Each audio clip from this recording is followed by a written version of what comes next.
4 साल तक खूब बजवाई ताली और इम्तिहान की बारी आते ही ले ली विदाई। जी हाँ, नमस्कार, डी फोकस में आपका स्वागत है। मैं हूं हिमांशु। की बात हो रही है आपकी, आप इस्तीफा क्यों देने के? नहीं, मैं लोकसभा का शुभकामना दे रहा हूँ जीत का। नहीं, लोगों ने कहा है कि इस्तीफा दे रहे हैं। इस्तीफा क्यों दे रहे हैं? चलिए, क्या हो गया? इस्तीफा दे रहे हैं, कोई बात देने के पीछे वजह क्या हुआ? आपका ये पॉलिटिकल स्टंट है क्या? मंत्री जी इस्तीफा क्यों दे रहे हैं, क्या बात हो गया? अरे नहीं। हाँ, ठीक सुना आपने। कल कांग्रेस पार्टी की तरफ से धनबाद लोकसभा समन्वय समिति की पहली बैठक थी और धनबाद लोकसभा में कांग्रेस पार्टी को मजबूत करने के लिए यह बैठक बुलाई गई थी। लेकिन पहली ही बैठक में प्रभारी मंत्री ने दे दिया इस्तीफा। नाराज है क्या? अरे नहीं, नाराज नहीं, कार्यकर्ता बहुत अच्छे हैं। किसी ने कुछ कहा क्या? नहीं। धनबाद लोकसभा के संयोजक अजय दुबे ने एक बैठक बुलाई थी और बैठक करीबन 7 घंटे तक चलता है, जिसमें कांग्रेस पार्टी के तमाम दिग्गज नेताओं ने अपनी अपनी बातों को रखी। जैसे ही 7वें घंटे के बाद मंत्री जी उठते हैं तो लोगों की नजर मंत्री जी पे जाती है और मंत्री जी के भाषण सुनने के लिए तमाम कार्यकर्ता उनकी ओर निगाहें बढ़ाते हैं। जैसे ही निगाहें बढ़ाते हैं, मंत्री जी ने कुछ ऐसा कह दिया, उसके बाद बैठक में बैठे लोगों में खलबली मच गई। सभी संगठन के साथी के साथ काम करके बहुत लंबा हम लोगों ने हंसते सारी चीज़ों को समझा और मैं बहुत लंबा चौड़ा आपको भाषण भी नहीं दे रहा हूँ, थोड़ा शॉर्ट फॉर्म में बोलूँगा। हो सकता है कि मेरी बात को करने को तकलीफ हो जाए। मैं प्रभारी से निवेदन करूँगा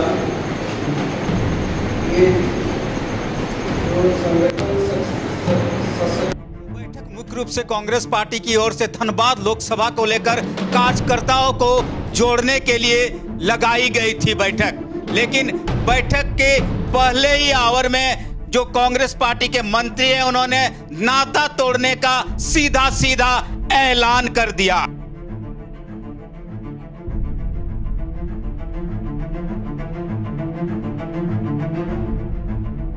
4 सालों तक अपने एसी गाड़ी और एसी ऑफिस में बैठकर फाइलों का निपटारा करने वाले मंत्रियों ने कभी ऐसा ना सोचा था कि पार्टी की ओर से एक ऐसा मैसेज दिया जाएगा और उन्हें कहा जाएगा कि अपने अपने क्षेत्र में जाकर जनता दरबार लगाए। जी हाँ, ठीक सुना आपने, पार्टी ने तमाम मंत्रियों को जनता दरबार लगाने का आदेश दिया। उसके बाद मंत्री क्षेत्र में निकलते हैं और जनता दरबार लगाने के लिए पहुंचते हैं। जनता दरबार में पहुंचने के साथ मंत्रियों की पसीना छूटना शुरू हो जाता है, क्योंकि लंबे समय से जो लोग एसी कमरे से बाहर ना निकले थे, पार्टी के आदेश के बाद वो जनता दरबार लगाने के लिए पहुंचते हैं, जहां कार्यकर्ताओं ने ऐसे ऐसे प्रश्न पूछते हैं मंत्रियों से कि उनके पसीने छूट जाते हैं।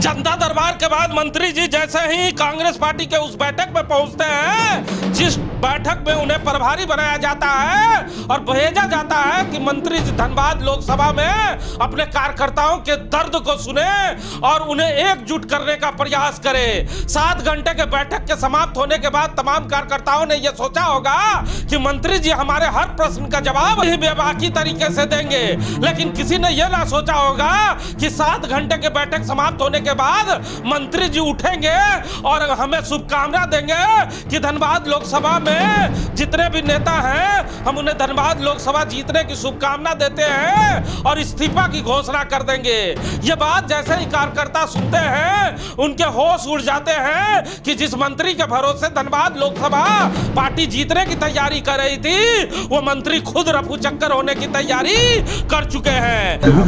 नहीं, कल अब हमको वहाँ कार्यक्रम नहीं ना सर।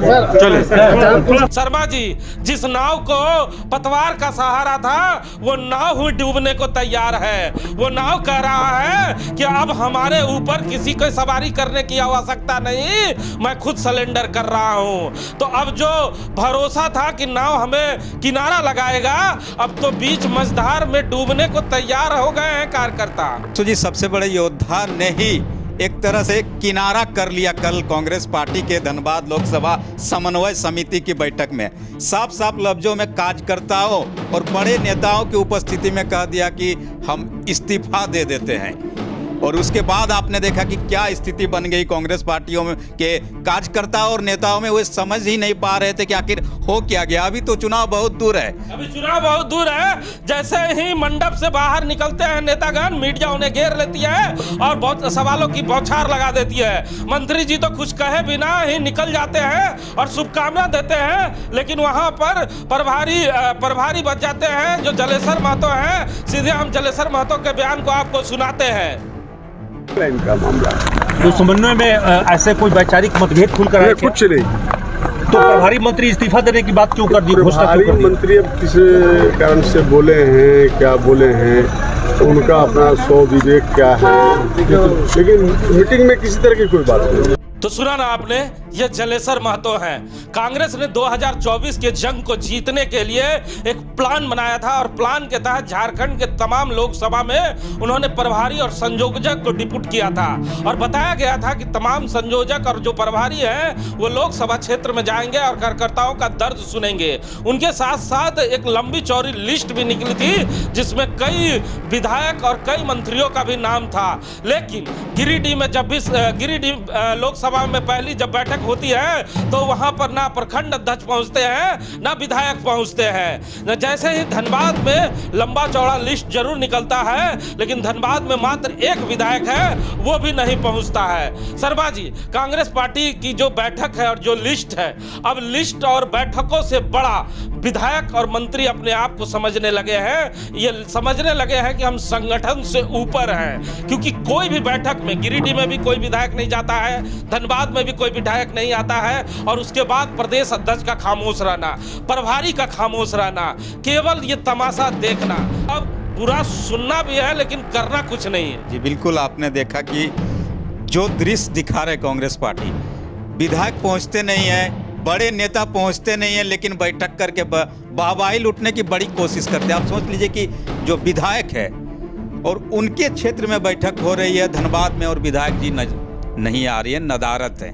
तो आप समझ लीजिए कि कांग्रेस पार्टी आला कमान भले ही वहां से निर्देश दे दे, लेकिन जमीन में यहाँ पर उनके बड़े नेता, विधायक, बड़े पार्टी के कार्यकर्ता क्या कर रहे हैं सबके सामने है।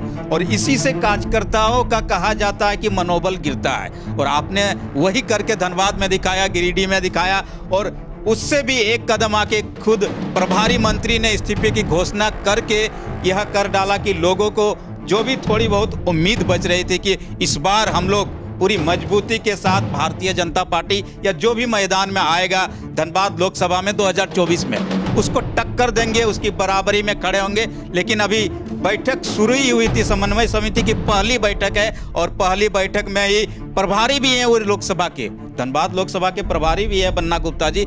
और ऐसे में सोच लीजिए कि एक प्रभारी इस तरह के कदम अगर उठाता है तो पार्टी कार्यकर्ता और नेता तो भगवान भरोसे ही रहे। गुप्ता जिंदाबाद, सांसद पन्ना गुप्ता जिंदाबाद। विजुअल में देखा जा रहा है कि धनबाद का सांसद कैसा हो, बन्ना गुप्ता जैसा हो, ऐसे नारे जम के लग रहे हैं। और चर्चा भी हो रही है कि जब अंदर गए वो, तो अंदर एक बैठक हुई जिसपे तमाम कार्यकर्ताओं ने कहा कि बाहरी जो लोग हैं उन पर धनबाद लोकसभा का दावेदार नहीं दिया जाए, उससे भी नाराज हो गए, ऐसी चर्चाएं हो। बिल्कुल, आपने देखा कि पूर्व जो सांसद है ददे दुबे ने भी बयान दिया, तो उन्होंने कहा कि लोग ये कह रहे हैं कि इस बार धनबाद में बाहर से या पैरासूट से लाए गए प्रत्याशी हम लोग स्वीकार नहीं करेंगे। तो चलिए सबसे पहले पूर्व सांसद चंद्रशेखर दुबे के उस बयान को आपको सुनाते हैं। कोई विवाद नहीं हुआ है, एक बैग उठ करके उन्होंने इस्तीफा दिया है, कहा है कि सोमवार को हम भेजेंगे इस्तीफा अल्लाह कमान को, उनको मान लेंगे तब तो। बैठक में आप लोग चर्चा किया कि इस बार लोकसभा में उम्मीदवार लोकल होना चाहिए, ये चर्चा हुई? ये अभी हुई, कोई उसके लिए हुई होगी जो झारखंड का नहीं होगा। झारखंड से बाहर के लोगों के लिए ये हुआ है। और हवाई जहाज से कोई उतर करके आएगा और उसको नहीं मानेंगे। लेकिन जो झारखंड का है, तो सुना ना आपने, ये कांग्रेस के पूर्व सांसद हैं, प्रकरण के बाद लगातार कांग्रेसी हमलावर हैं, लेकिन दबी जुबान में कह रहे हैं कि मंत्री जी का ऐसा करना तमाम लोग समझ रहे थे। शर्मा जी, तमाम लोग कहने लगे हैं, सोशल साइट पे तस्वीरें साझा होने लगी है कि बोकारो में भी आपने तस्वीरें देखा होगा कि जब मंत्री जी यहाँ आने वाले थे तो काफी कांग्रेसियों में उत्साह था, लेकिन कांग्रेस के कार्यकर्ता से मिलने के बजाय वो यहाँ के जो भाजपा के विधायक हैं उनके घर चले जाते हैं, जिसका विरोध अजीत सिंह चौधरी ने एक मंच से भी किया था। वही धनबाद में ढुल्लू महतो के वो घर चले जाते हैं और रघुवर दास के घर चले जाते हैं, तो नजदीकियां उनकी भाजपा से बढ़ने लगी है और बीच में ऐसी सोशल मीडिया पर चर्चाएं होने लगी थी। तो इस हरकत के बाद क्या ये जो हवाएं हैं उसको बल मिलेगा? बिल्कुल, आपने देखा कि मंत्री जी की कई तस्वीरें इस तरह की हमेशा वायरल होती है और पूर्व मुख्यमंत्री रघुवर दास के साथ तो ऐसे लिपटे नजर आ रहे हैं, ऐसा उन्होंने कभी प्रदेश अध्यक्ष कांग्रेस के साथ लिपटे हुए आपको नहीं दिखे होंगे। और इन सभी तस्वीरों को जो कांग्रेस पार्टी के नेता है वही बताते हैं, दिखा रहे हैं सोशल साइट पर कि देखिए मंत्री जी भले ही कार्यकर्ताओं पर ठिकरा फोड़ के चल जाते हैं, लेकिन मंत्री जी की नज़दीकियाँ किनके साथ बढ़ रही है ये सोचने वाली बात है। और इसको लेकर दबी जुबान हुए लगातार कह रहे हैं कि मंत्री जी को कांग्रेस पार्टी के कार्यकर्ताओं से दिक्कत नहीं है, उनकी अपनी जो तस्वीरें वायरल हो रही है वह सच्चाई बता रही है कि कौन किससे नज़दीकियाँ बढ़ा रहा है। तो सुने ना आपने, ये राम नारायण शर्मा है, जितनी मुंह उतनी बातें शुरू हो गई है, क्योंकि जिस मंत्री के भरोसे धनबाद लोकसभा जीतने की तैयारी कांग्रेस पार्टी कर रही थी, वो मंत्री ही बीच रास्ते से छोड़कर कांग्रेस पार्टी को निकल जाने की बातें करने लगा है। जी हाँ, बन्ना गुप्ता के इस बयान के बाद पूरे धनबाद लोकसभा में चर्चा का विषय गर्म हो चुका है कि आखिर बन्ना गुप्ता ने इस तरह की बयान क्यों दिया है। अब कांग्रेस पार्टी के बड़े नेताओं को इस बयान को किस एंगल से लेते हैं यह देखने की बात होगी, लेकिन तमाम कांग्रेस पार्टी के जितने भी नेता हैं वो चर्चा करने लगे हैं कि धनबाद लोकसभा के पहले मैच में ही पहले बॉल पर बन्ना गुप्ता ने अपनी ही टीम को ऑल आउट कर दिया। वक्तव्य देना होगा, वो वक्तव्य जलेश्वर महतो जी हैं, अजय दुबे जी हैं, वो देंगे। आप खाली बता दीजिए कि इस्तीफा की बात हो रही है आपकी, आप इस्तीफा क्यों देने के? नहीं, मैं लोकसभा का शुभकामना दे रहा हूँ जीत का। नहीं, लोगों ने कहा है कि इस्तीफा दे रहे हैं, इस्तीफा क्यों दे रहे हैं? चलिए, क्या हो गया? इस्तीफा दे रहे हैं, कोई बात देने के पीछे वजह क्या हुआ? आपका ये पॉलिटिकल स्टंट है क्या? मंत्री जी इस्तीफा क्यों दे रहे हैं, क्या बात हो गया? अरे नहीं, नाराज है क्या? अरे नहीं, नाराज नहीं, कार्यकर्ता बहुत अच्छे हैं। किसी ने कुछ कहा क्या? नहीं।